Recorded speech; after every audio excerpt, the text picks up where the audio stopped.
மறுமலர்ச்சி திராவிட முன்னேற்ற கழகத்தினுடைய அவைத்தலைவர் அர்ஜுன் வந்து என்ன சொல்கிறார் பொது வழியில், நாங்கள் வந்து சிரிச்சுக்கிட்ட அழுது கொண்டே சிரிக்கிறோம் அப்படின்னு சொல்லி வைக்கிறாரு. கம்யூனிஸ்ட்டுக்கு 5 சீட்டு கொடுத்தவொன்னே பாலாபாரதி முன்னாள்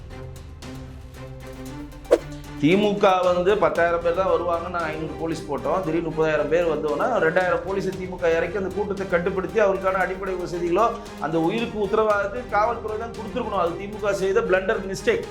at the same time Vijay வந்து விளையாட்டு பிள்ளை மாதிரி இஷ்டத்துக்குலாம் போகாமல் என்ன டைம் சொன்னமோ அந்த டைமுக்கு வரணுன்ற அவர் குறிப்பிட்டிருந்தார். அதில் மாற்று இல்லை. இன்னைக்கு கம்யூனிஸ்டை சேர்ந்த பாலாபாரதி பொது வழியில் பேட்டி கொடுக்குறாங்க. மறுமலர்ச்சி திராவிட முன்னேற்ற கழகத்தை சேர்ந்த அவைத்தலைவர் பொது வழியில் நாங்கள் சிரித்து கொண்டே அழுகிறோன்னு பேட்டி கொடுக்குறாரு. மக்கள் நீதி மையம் தேர்தலே வேணாம், 2011 வைகோ எப்படி தேர்தலே வேணான்னு ஓடினாரோ அதே மாதிரி இவர் தேர்தலே வேணான்னு புறக்கணிச்சுட்டு போகிறாரு. திருமாவளவன் வந்து வைகோக்கு இவர் கமலுக்கு சப்போர்ட் பண்ணி அறிக்கை கொடுக்குறாரு.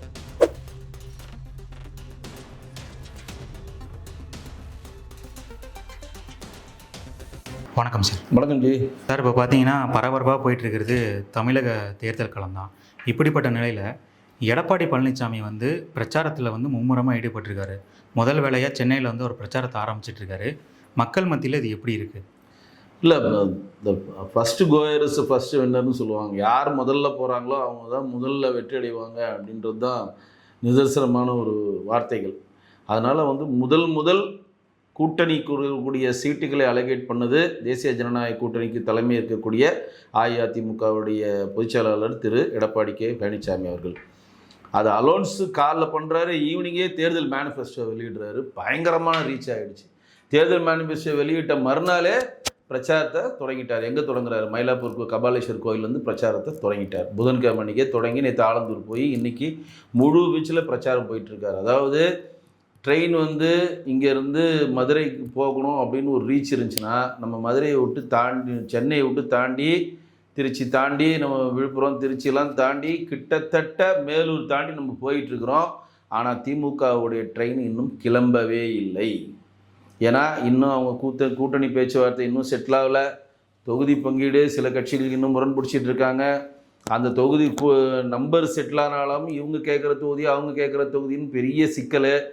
இப்போ நம்மளுடைய தேசிய ஜனநாயக கூட்டணியில் இருக்கக்கூடிய எடப்பாடி அவர்கள் பிஜேபிக்கு 27 தொகுதி கொடுத்துட்டார். அம்மா மக்கள் முன்னேற்றத்துக்கு 11, அன்புமணிக்கு 18, பாட்டாளி மக்கள் கட்சியினுடைய தலைவர் அன்புமணி ஐயாவுக்கு 18 கொடுத்துட்டாங்க. ஜிகே வாசன் தமிழ் மாநில காங்கிரஸ் ஜிகே வாசனுக்கு 5 சீட்டு கொடுத்துட்டாங்க. குன்னம் தொகுதியிலையும் பல்லாவரம் தொகுதியிலும் ரெட்டை இலையில் ஐஜேகே நிற்க போகுது. நம்ம ஜிகே வாசன் அவர்கள் தாமரை சின்னத்தில் நிற்க போகிறாரு. ஜான் பாண்டியன் ராஜபாளையத்தில் நிற்க போகிறாரு. புரட்சி பாரதி கேவி குப்பம் கொடுத்தாச்சு. இப்படி அந்தந்த தொகுதிகளுக்கு யார் யார் என்னென்ன சின்னத்தில் நிற்க போகிறாங்கன்றது வரையும் தெளிவாக பண்ணி அவங்கவுங்க பிரச்சார வேலையை ஸ்டார்ட் பண்ணி தொகுதி வேலையை பார்க்குறாங்க. இவங்க இன்னும் அந்த செட்டில்மெண்ட்டுக்குள்ளேயே வரல. இன்னும் வந்து பிஜேபி மட்டும் தான் தனக்கான கேண்டிடேட்டை அறிவிக்கல. நல்ல நேரம் பார்த்து அவங்க நம்ம எங்கள் கட்சியை அறிவிப்பாங்க. மற்றபடி எல்லாருமே கேண்டிடேட் அறிவித்து வேலைகளை பார்த்துட்ருக்காங்க. பெரிய லெவலாக வந்து சம்மர் ரீச்சாக ரொம்ப அந்த ட்ரெயின் ரொம்ப ஸ்பீடாக போய் தன் இலக்கை நோக்கி நகர்ந்துட்டுருக்கிறது. இங்கே திமுக கூட்டணியில் எவ்வளோ பிரச்சனை உங்களுக்கே தெரியும். கூட்டணி பேச்சுவார்த்தை நடத்தி மறுமலர்ச்சி திராவிட முன்னேற்ற கழகத்துக்கு 4 சீட்டு கொடுத்து அதில் 3 சீட்டு வந்து உதயசூரில் நிற்கணும், ஒரு சீட்டில் நீங்கள் தனி சீட்டில் நிற்கணும்னு சொன்னோடனே அந்த மறுமலர்ச்சி திராவிட முன்னேற்ற கழகத்தினுடைய அவைத்தலைவர் அர்ஜுன் வந்து என்ன சொல்கிறார் பொது வழியில், நாங்கள் வந்து சிரிச்சுக்கிட்ட அழுது கொண்டே சிரிக்கிறோம் அப்படின்னு சொல்லி வைக்கிறாரு. கம்யூனிஸ்ட்டுக்கு 5 சீட்டு கொடுத்தவொன்னே பாலாபாரதி முன்னாள் கம்யூனிஸ்டினுடைய எம்எல்ஏ இருக்கக்கூடிய பாலாபாரதி எக்ஸ் வலைதளத்தில் எங்களை வந்து திமுக ஏமாற்றி விட்டது, எங்களெல்லாம் ஒரு கட்சியாகவே மதிக்கலை, ஏன் இவ்வளோ கம்மியாக சீட்டு கொடுத்தாங்கன்னு எங்கள் தொண்டர்கள்லாம் மிகப்பெரிய ஒரு மனக்குமுறல் இருக்கிறாங்கன்னு அவங்க சொல்லிட்டு போகிறாங்க. மக்கள் நீதி மையத்தினுடைய தலைவராக இருக்கக்கூடிய திரு கமலஹாசன் அவர்களை பேச்சுவார்த்தைக்கு அழைச்சி உங்கள் கட்சியில் வெற்றி பெறத்துக்கே ஆள் இல்லை, கேண்டிடேட்டே இல்லை, நீங்கள் தயவுசெய்து வெளியே ஆதரவு கொடுங்கன்னு ஒரு ப்ரெஷர் பண்ணோன்னே அவர் வந்து நான் முதலமைச்சருக்கு நன்றின்னு சொல்லி கையை கொடுத்துட்டு நான் நன்றி முதலமைச்சர் அவர்களுக்கு நன்றி எனக்கு சொன்னார், ஆனால் அவர் நான் வந்து நன்றி சொல்லலை, நான் வந்து என் கடமையை தான் செஞ்சேன்னு சொல்லிட்டு வந்தேன்னு சொல்லி அவரும் வெளியில் வந்துட்டார்.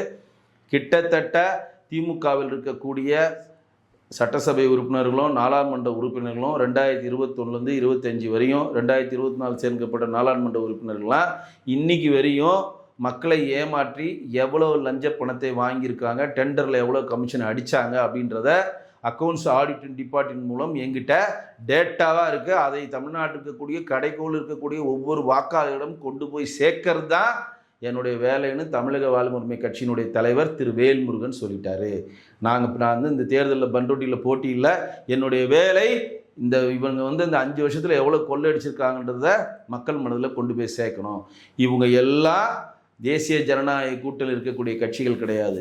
நீங்கள் சொல்லுகிற மதச்சார்பற்ற முற்போக்கு கூட்டணியும் சொல்லிக்கொண்டு மத கட்சிகளினாலையும் ஜாதி கட்சியினாலையும் சேர்த்து வச்சுட்டு தப்பான ஒரு பெயரை சொல்லி நம்மளை ஏமாற்றி கொண்டிருக்கின்ற மதச்சார்பு முற்போக்கு கூட்டணியில் இருக்கக்கூடிய கம்யூனிஸ்ட் கட்சிகளும், மதச்சார்பற்ற முற்போக்கு கூட்டணியில் இருக்க மறுமலர்ச்சி திராவிட முன்னேற்ற கழகமும், மதச்சார்பற்ற முற்போக்கு கட்சியில் இருக்கக்கூடிய மக்கள் நீதி மையமும், மதச்சார்பற்ற முற்போக்கு கூட்டணியில் முன்னாடி இருந்த வேல்முருகனும் தான் இது சம்மந்தமாக சொல்கிறாங்க. இன்றைக்கு கரூருடைய எம்பி ஜோதிமணி தெளிவாக சொல்லியிருக்காங்க. என்னன்னா, தனிநபர் ஒருத்தர் வந்து காங்கிரஸை வந்து ஆண்டு கொண்டிருக்கிறார், திமுக இன்டைரக்டாக சப்போர்ட் பண்ணி தன்னிச்சையாக முடிவெடுக்கிறார், வெளிப்படைத்தன்மை இல்லை கேண்டிடேட் தேர்ந்தெடுக்கிறதுல, திமுகவுக்கு ஆதரவாக இருக்க ஒரு ஆட்களுக்காக சீட்டு கொடுக்குற வேலையை செல்வ பிறந்தையை சொல்கிறாருன்னு சொல்லி இன்னைக்கு டேரா கரூர் எம்பியாக இருக்கக்கூடிய ஜோதிமணியும் அவர்களும் பேட்டி கொடுத்துருக்காங்க. அப்போ இன்ஜின் ஸ்டார்ட்டே ஆகலை, ஸ்டார்ட் பண்ண இன்ஜின் பாதியில் நிற்கிது.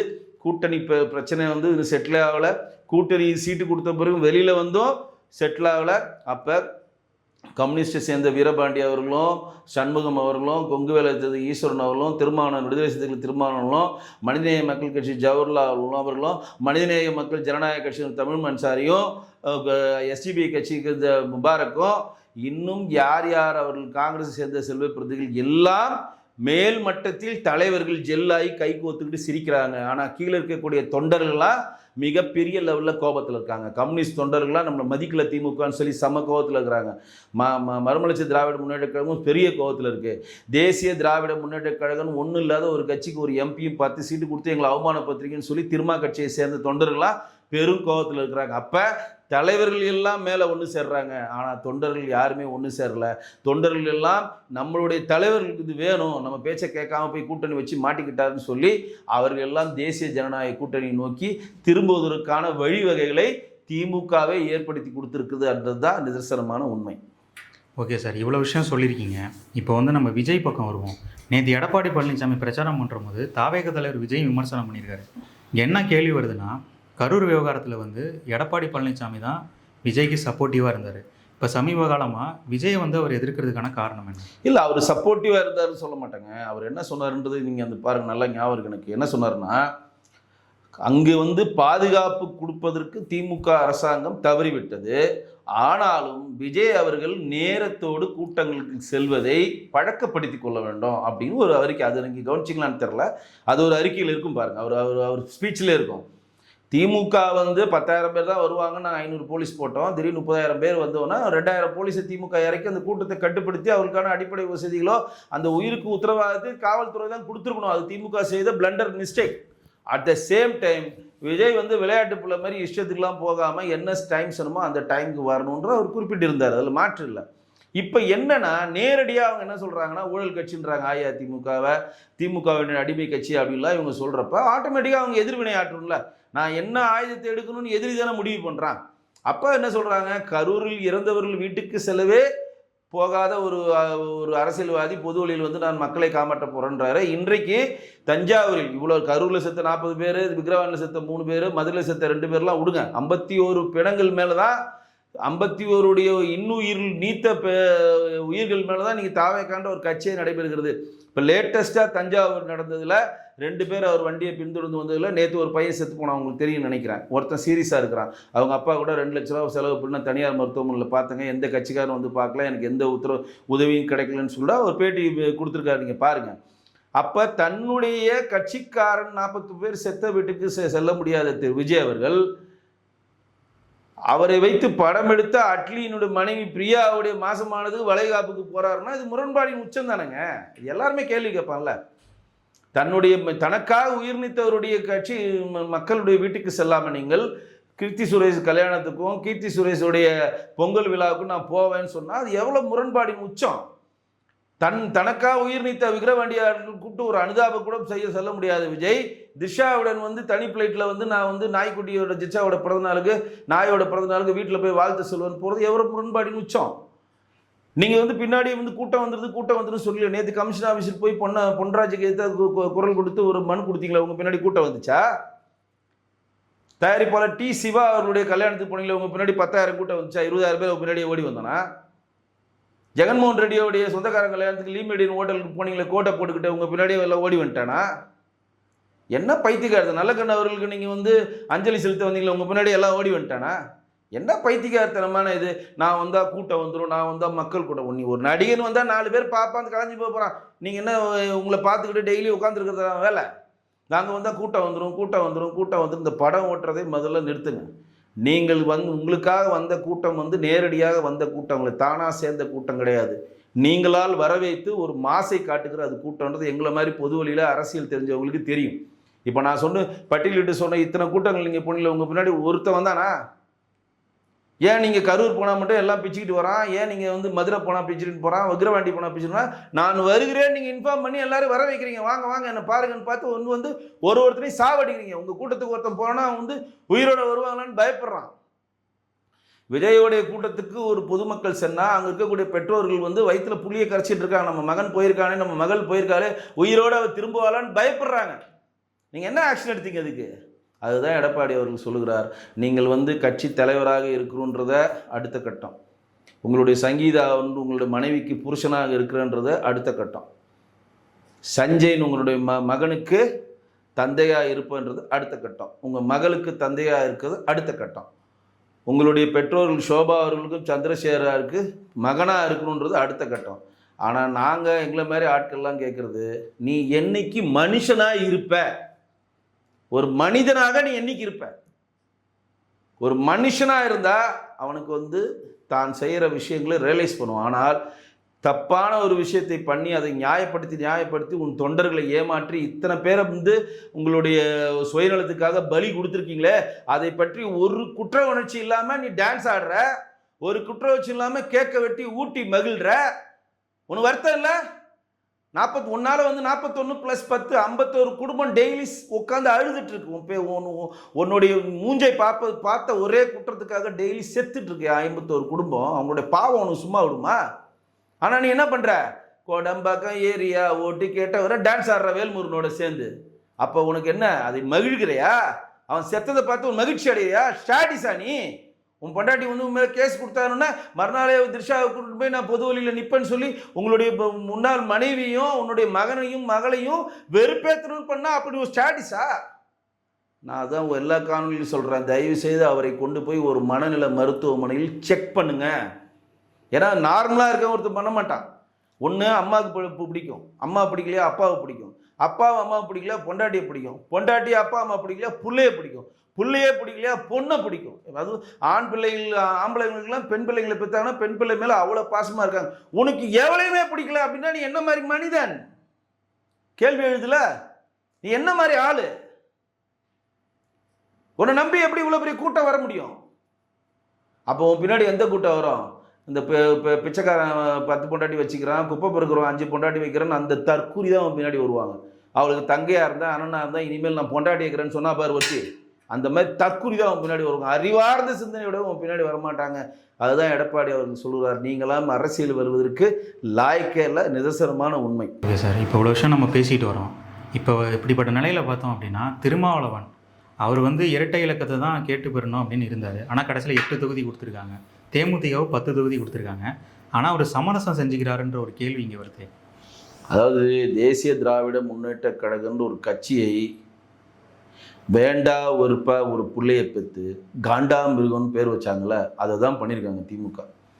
வேண்டா வெறுப்பா தேசிய திராவிட முன்னேற்ற கழகம்னு ஒரு புள்ளையை பெற்று வச்சுக்கிட்டு அதை காண்டாமிருகம்னு பேர் வச்சு இப்போ ஏன்டா இந்த கட்சியை உள்ளே கொண்டு வந்தேன்னு கலங்கி நிற்கிறார் மாண்புமிகு முதலமைச்சர் திரு மு.க. ஸ்டாலின் அவர்கள். ஏன் அப்படி சொல்கிறேன்னா, தேமுதிமுகவை ஸ்டாட்டிஸ்ஃபைட் பண்ணணுன்ற ஒரே காரணத்துக்காக கூட்டணி இருக்கக்கூடிய அனைத்து கட்சிகளுடைய வைத்தறிச்சலையும் அவர் கொட்டிகிட்டு இருக்கார். நீங்கள் கம்யூனிஸ்டை சேர்ந்த பாலாபாரதி பொது வழியில் பேட்டி கொடுக்குறாங்க. மறுமலர்ச்சி திராவிட முன்னேற்ற கழகத்தை சேர்ந்த அவைத்தலைவர் பொது வழியில் நாங்கள் சிரித்து கொண்டே அழுகிறோன்னு பேட்டி கொடுக்குறாரு.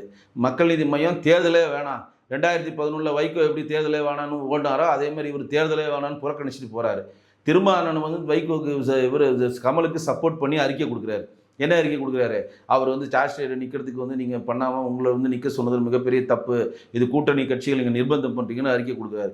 இப்படி கூட்டணி கட்சிகள் எல்லாருடைய பகைமையும் திமுக சம்பாதித்ததுக்கு காரணம் தேசிய திராவிட முன்னேற்ற கழகன்ற ஒரு கட்சிக்கு 10 சீட்டும் ராஜ்யசபாவும் கொடுத்தது தான். எதுக்கு 10 சீட்டு கொடுத்தீங்கன்ற ஒரு கேள்வி எல்லாரும் கேட்பாங்களா? வரலாறு சொல்லுங்கள். 2011 எலெக்ஷனில் அம்மா மக்கள் முன்னேற்ற கழகத்தில் சேர்ந்து 60 சீட்டை தேசிய திராவிட முன்னேற்ற கழகம் நின்றுச்சு. ஏன்னா அவங்களுக்கு அவர் வந்து பாதி சீட்டு தரணும்னு கொடுத்தா கூட அவர்கிட்ட கேண்டிடேட் இல்லாதனால எவ்வளோ வாக்கு எடுத்தாங்க? 0.4%. 2011 அப்புறம் தேசிய திராவிட முன்னேற்ற கழகத்தை சேர்ந்த ஒரு சட்டசபை உறுப்பினர் கூட சட்டமன்றத்தில் அமரவில்லை. என்ன டேட்டா இருக்கு உங்கள்கிட்ட? காட்டுங்க. 10 சீட்டுக்கு நீங்கள் என்ன மாதிரி ஒர்த்து காட்டுங்க. இது நான் கேட்கல, திருமாவளவன் கேட்குறாரு, கம்யூனிஸ்ட் கேட்குறாங்க, கொங்கு பீஸ்வரன் கேட்குறாரு. போன வாட்டி 3 சீட்டு கொடுத்தீங்க வந்து முஸ்லீம் லீக்கு, இந்த வாட்டி 2 சீட்டாக சுருக்கிட்டீங்க. கம்யூனிஸ்ட்டுக்கு 6 சீட்டாக கொடுத்தீங்க, 2 கம்யூனிஸ்ட்டுக்கு 5 சீட்டாக சுருக்கிட்டீங்க. காங்கிரஸுக்கு ஒன்றுமே இல்லை, அதுக்கு 25 சீட்லேருந்து 28 சீட்டு கொடுத்து ராஜ்யசபா கொடுத்துட்டீங்கன்றப்ப மேலே தலைவர்கள் எல்லாருங்க தொண்டர்கள் எல்லாம் கோவப்படுறாங்க. இதுதான் நிதர்சனமான உண்மை. அதுதான் திருமாவளவனும் வெளிப்படுத்தியிருக்காரு. அப்போ இன்றைக்கு ஸ்டாலின் அவர்கள் வந்து என்ன வருத்தப்படுறாருன்னா, தேவையில்லாமல் தேமுதிக உள்ளே கொண்டு வந்துட்டோமா, இவங்க கொண்டு வந்ததுனால நமக்காக 2021 தேர்தலையும் 24 தேர்தலையும் அதற்கு முன்னாடி இருந்த தேர்தலையும் கிட்டத்தட்ட 10-15 வருடங்கள் நமக்காக இப்போ வந்து நம்மளுடைய கூட்டணியில் இருக்கக்கூடிய எல்லா கட்சிகளிலும் பகைமையை நம்ம வளர்த்துக்கிட்டோமே அப்படின்ற கண்டென்ட் உள்ள போகுது, தொண்டர்கிட்டையும் அது போகுது. அது நிதர்சனமான உண்மை. தேமுதிகன்ற ஒரு கட்சியை உள்ளே கொண்டு வந்து தன்னுடைய சீட்டு பலத்தையும் திமுக இழக்க போகுது, தன்னுடைய ஜெயிக்கிற பலத்தையும் இழக்க போகிறது, தன்னுடைய கூட்டணி கட்சியில் இருக்கக்கூடிய நம்பகத்தன்மையை இழந்து இன்றைக்கு நட்டாத்தில் நிற்க போகிறது அப்படின்றது தான் நிதர்சனமான உண்மை. ஓகே சார், பல்வேறு கருத்துக்களை எங்களோட பகிர்ந்துருக்கீங்க. மிக்க நன்றி. நன்றி.